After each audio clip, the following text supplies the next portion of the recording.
Well, good morning, everyone. It's a beautiful day out on the deck. On the porch, I have a little friend here who has joined me. It's a bit nippy, but I guess if you have a fur coat like he does, you don't worry about that too much. I'll be back in the house pretty quickly. It's a time of beautiful transition in our physical world, isn't it? The trees are beginning to lose their leaves, yet there are still beautiful blooms all around us. It won't be long before we're all listening to that imperious whine of the leaf blowers.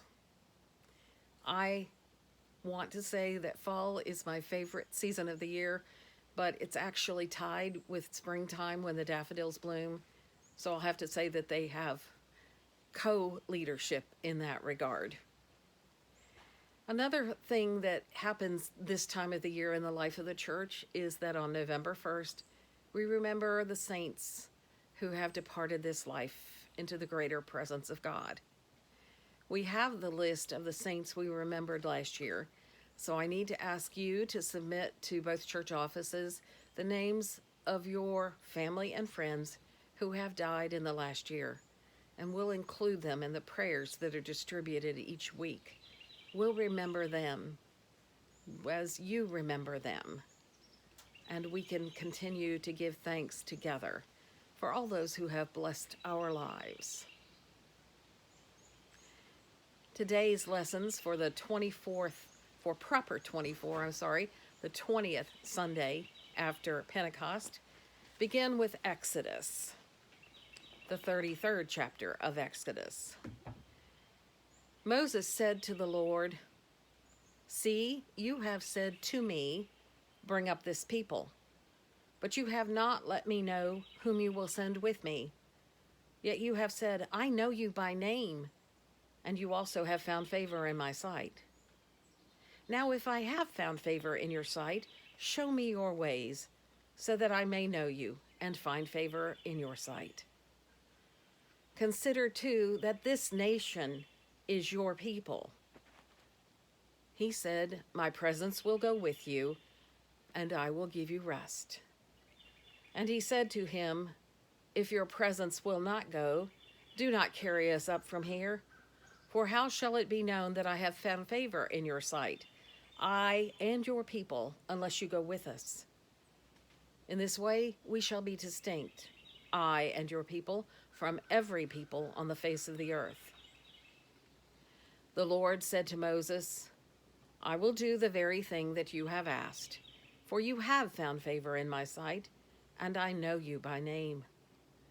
Moses said, "Show me your glory, I pray." And he said, "I will make all my goodness pass before you, and I will proclaim before you the name, the Lord. And I will be gracious to whom I will be gracious, and will show mercy on whom I will show mercy." But he said, "You cannot see my face, for no one shall see me and live." And the Lord continued, "See, there is a place by me where you shall stand on the rock, and while my glory passes by, I will put you in a cleft of the rock, and I will cover you with my hand until I have passed by. Then I will take away my hand, and you shall see my back, but my face shall not be seen." The word of the Lord. Thanks be to God. The gospel is from the 22nd chapter of Matthew. The Pharisees went and plotted to entrap Jesus in what he said. So they sent their disciples to him along with the Herodians, saying, "Teacher, we know that you are sincere and teach the way of God in accordance with truth, and show deference to no one. For you do not regard people with partiality. Tell us then what you think. Is it lawful to pay taxes to the emperor or not?" But Jesus, aware of their malice, said, "Why are you putting me to the test, you hypocrites? Show me the coin used for the tax." And they brought him a denarius. Then he said to them, "Whose head is this, and whose title?" They answered, The emperors. Then he said to them, Give therefore to the emperor the things that are the emperor's, and to God the things that are God's. When they heard this, they were amazed, and they left him and went away. The Gospel of the Lord. Praise to you, Lord Christ. I am deeply grateful for the advent of modern electronics in the last, 40 years. I'm an electronic pack rat. My grandmother was a pack rat of physical things. There was about 40 years of Workbasket magazine in her attic when she died.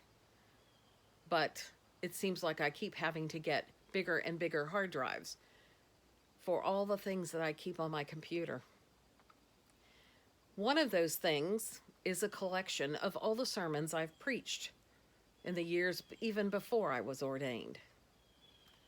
3 years ago, this particular set of lessons inspired me to preach about what image really is and how we should respect the image of God in all of our fellow human beings. For each one of them is just as valuable to God as each one of us is. While all of us are made in the image of God, each one of us is unique and has something unique in ourselves to share with each other. Well, that's still all true. But something in that Old Testament lesson I just read and a thought-provoking meditation I heard this week maybe go somewhere else today. Do you recognize the image of God that's in you? In our gospel lesson, Jesus has been challenged by the Pharisees again, but this time they've come together with the Herodians. Now, here's the backstory about why this is a special story. The Pharisees, on one hand, did not want to give their money to their pagan oppressors, and so they were opposed to paying taxes to Rome. On the other hand, King Herod's position of power came courtesy of the Romans, so even though the taxes of the time were widely considered to be oppressive, the Herodians had a vested interest in seeing that the Roman taxes were paid. You might say that the Pharisees and the Herodians each reflected one of the horns of the dilemma that they've presented to Jesus. They have, in today's terms, presented him with a lose-lose situation, for no matter what he says, he runs the risk, a very large risk, offending one or the other of these two influential groups. You probably remember the King James version of this proverbial setting. As he tries to go between those horns of dilemma, he says, "Render unto Caesar the things that are Caesar's." But unfortunately for us, most of the time, that is where we stop. And we shouldn't. Because he continues on saying, "And give to God the things that are God's." So he invites us to flip the coin. Look at the other side of what he's saying. Here's an invitation to go deeper, right there in that passage that we often forget to continue with. So, are you God's? Are you God's creation? Are you God's beloved? Are you God's very own sinner of God's own redeeming, as we say in the burial office? Well, yes. Yes, you are. And that is at the core of who we are as Christians. In one of the foundational pieces of our Judeo-Christian heritage, God tells Moses in this morning's passage that God knows Moses by name.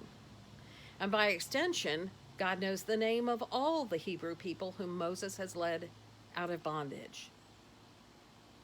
And by further extension, God knows all the people whom God has redeemed through the death of his beloved Son. In another beautiful passage, of Scripture. He knows our going out and our coming in. So just how is it that we give ourselves to God? Now, if you're thinking that the Old Testament standard of 10% is enough, then you have not quite heard exactly what Jesus said. He tells us to give all of what is God's to God. That is, if you really believe yourself to be God's own beloved creation. But for most of us in our first world cocoons of individuality, that has a requirement of humility and surrender that we often find to be a barrier. After all, those two words have difficult connotations for us. Both humility and surrender require that we recognize that there is something or someone that is bigger or greater than each one of us. And we are also reminded that it's not a one-time event. Our human sin of hubris constantly drags us back into thinking that we are the most important creations in our own little personal worlds. I'm reminded of a member of Trinity who died 5 or 6 years ago, about just this time of the year. She'd had surgery from which she never really recovered, spent a long time in the hospital. But I don't remember Joellen Schultz for that, or for the tomatoes and peppers that she so graciously shared with Ellen and me in the office every summer. I won't remember her just for her occasional walks down the street from her home to visit us in the office. I do remember her because of her commitment to God made earlier in the years that she died. I don't know how long she and her husband Jim had been attending Trinity, because they were there when I arrived. But when I announced earlier that year that the bishop was coming for confirmation and reception, she indicated that she and Jim wanted to join the Inquirers class, and that was fine, because just joining the class was no commitment that you were going to be confirmed. You could just come for the fellowship, for the dinner, and for the information. Initially, that's what she told me she wanted. No commitment on her part, just an ability to come for conversation, to ask some questions that were important to her, and very often to take home the leftovers. If you didn't know Jo, then you didn't meet a woman with a very strong intellectual bent, a woman who had a lot of curiosity, a lot of questions, both in the group as it met and then afterwards. I thought at the time, and continued to think as we met, that she just was acquiring more information about the Episcopal Church. So she really surprised me when the week before the visit, she said that she did want to be confirmed. And just like that, she and Jim made 2 more of the 22 folks that were confirmed and received at that service. I guess we had had all the conversations that needed to be had, because it was a while before I realized that she'd recognized in those conversations just whose she was, and in recognition had chosen to make that commitment. I wish, in hindsight, that we'd had more time to talk about it, because in her own way, it seemed like there had been a light turned on for her. With that one step of faith, she publicly acknowledged before the bishop and chose to give herself, all of herself, to God. Her husband Jim and I had kind of a wondering moment after her death about the timing of that confirmation. Neither one of us could identify why she chose then when she had never chosen to be confirmed before. What we do know as God's beloved children is that we can't forget we're called to give all of ourselves to God, not just a tiny portion. We can't hold something back like snacks for the road or for a rainy day or just in case. Jesus constantly invites us to walk with him. And beloved of God, I remind you that there comes a moment when we realize that we have made a commitment when we choose to make that walk with him. Are we committed?